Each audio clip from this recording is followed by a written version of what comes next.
या इथे.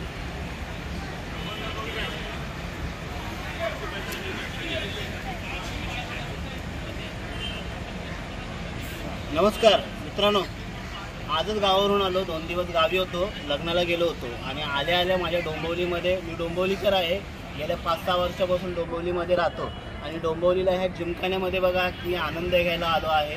इथे उत्सव जत्रा म्हणून एक मोठं भव्य दिव्य असं एक व्यावसायिकांचे असे स्टॉल लागलेले आहेत आणि एंट्री मारल्या मला हे पहिलं स्टॉल दिसला. हा ॲक्च्युली हा स्टॉल नाही आहे, पोलीस बांधवांनी असं एक स्टॉल टाईप असं उभारलं आहे की जेणेकरून तुम्ही तुमच्या जीवनामध्ये काय चुका करू नये किंवा ऑनलाईन डिजिटल मार्केटिंग करतात, व्यवसाय करतात किंवा असे वेगवेगळे फ्रॉड होतात, त्या फ्रॉडमधून सावधपणे कसं आपण राहावं, कसे इशारे त्याच्यावरती काम करावं, अशा छोट्या अशा हे दिलेले आहेत, त्यांनी मुवमेंट दिलेले आहेत बघा, ह्या ॲड केलेल्या आहेत. तर मी टेहाळणी करत होतो तर माझेच आमचे इथले पोलीस बांधव आहेत, टीआरनगर पोलीस स्टेशनमधले पानसरे साहेब, त्यांनी मला विचारलं की बाबा काय तुम्ही आवर्जून वाचताय, काय तुमचा व्यवसाय आहे. तर मी माझी माहिती दिली आणि अशा आम्ही छान पद्धतीने असा एक व्हिडिओ बनवतोय.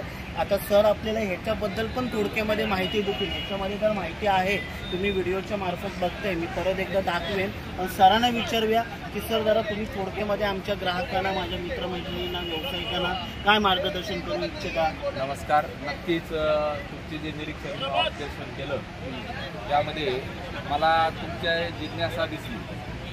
आमच्या पोलीस आयुक्त ठाणे शहर यांच्या संकल्पनेतून तसेच पोलीस उपायुक्त पर्यावरण कल्याण आणि टिळकनगर पोलीस स्टेशन यांच्या संकल्पनेतून दरवर्षी डोंबिवलीला हा जिमखाना उत्सव लागतो. त्यामध्ये जनतेच्या मालमत्तेचं, जीविताचं संरक्षण करण्यासंदर्भात आम्ही दरवर्षी स्टॉल लावतो. त्याप्रमाणे यावर्षी आमचा स्टॉल लागलेला आहे. हा स्टॉल लावण्याचा उद्देश असाच आहे, नागरिकांच्या रोज आर्थिक, सामाजिक, त्यातल्या त्यात ऑनलाईन सारख्या गोष्टी, आज पैसे निघून जाणे, आर्थिक फसवणूक होणे किंवा फ्रेंड रिक्वेस्ट पाठवून इतर काही गोष्टी लिंक पाठवून, अशा बऱ्याचशा फ्रॉड चालू आहे, सायबर क्राईम चालू आहे. त्यापासून नागरिकांनी कशी सुरक्षितता घ्यावी, आपली स्वतःची आर्थिक संपत्ती कशी वाचवता येईल किंवा सुरक्षित ठेवता येईल, या सर्व टिप्स इथे दिलेल्या आहेत. त्या नागरिकांनी जर वाचल्या तर त्या आपल्या नातेवाईकाचा, स्वतःचं, मित्रांचं नक्कीच आर्थिक फसवणुकीपासून आळा बसेल. या संकल्पनेतून हा स्टॉल लावलेला आहे. धन्यवाद सर, खूप छान माहिती दिली. बघा या स्टॉलवरती छोट्या या सगळ्या माहिती दिली आहे. दादा आपण एकदा परत जरा थोडंसं एक व्हिडिओच्या मार्फत दाखवा.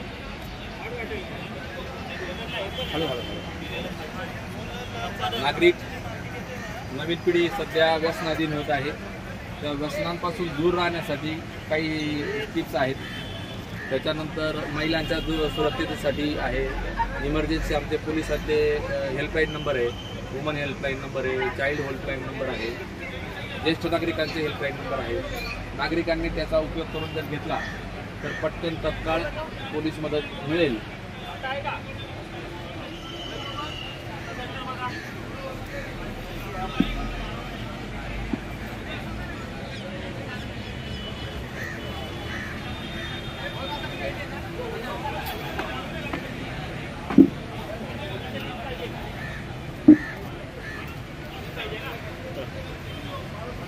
तर बघा मित्रांनो, अशा पद्धतीचं एक पोलीस टिळकनगर पोलिसांनी इथे जो स्टॉल उभारला आहे. जेव्हा तुम्ही इथे जिमखेला एंट्री मारता तेव्हा ह्याचं निरीक्षण करा, हे आवर्जून वाचा. मी हेच आव्हान करेन, फक्त इथे मनोरंजनात्मकचा लाभ घेण्यासाठी येऊ नका. तर ह्या अशा पण गोष्टी तुम्ही तुमच्या ह्याच्यामध्ये आचरणात आणायला पाहिजे, वाचायला पाहिजे, सावधतेचा इशारा दिला पाहिजे. मी मुंबई पोलिसांना नेहमीच माझ्या डिस्ट्रीब्युटरमार्फत सहकार्य करत असतो किंवा त्यांना पाठिंबा देत असतो. आज माझे जे महाराष्ट्र पोलीस, मुंबई पोलीस आहेत ते मला नेहमी सपोर्ट करत असतात. आता आपण सुद्धा पहिल्या लॉकडाऊनवेळी मांडूर पोलीस स्टेशनला मास्क वाटप केलं होतं सर.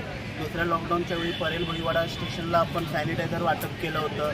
आता लेटेस्ट 2-3 महिन्यापूर्वी आपण भिलाई रोड पोलीस स्टेशनला त्या पॅड आहेत, सॅनिटरी पॅड महिलांसाठी, त्याचे काय फायदे असतात, त्याच्यावरती काय त्याचं मार्गदर्शन असतं, ते आपण डॉक्टरांना बोलवून तिथल्या कॉन्स्टेबलना 50 सॅनिटरी पॅड आपण वाटप केले होते. तर धन्यवाद, तुम्ही छान पद्धतीने इथे सगळी माहिती दिली आहे आपल्याला.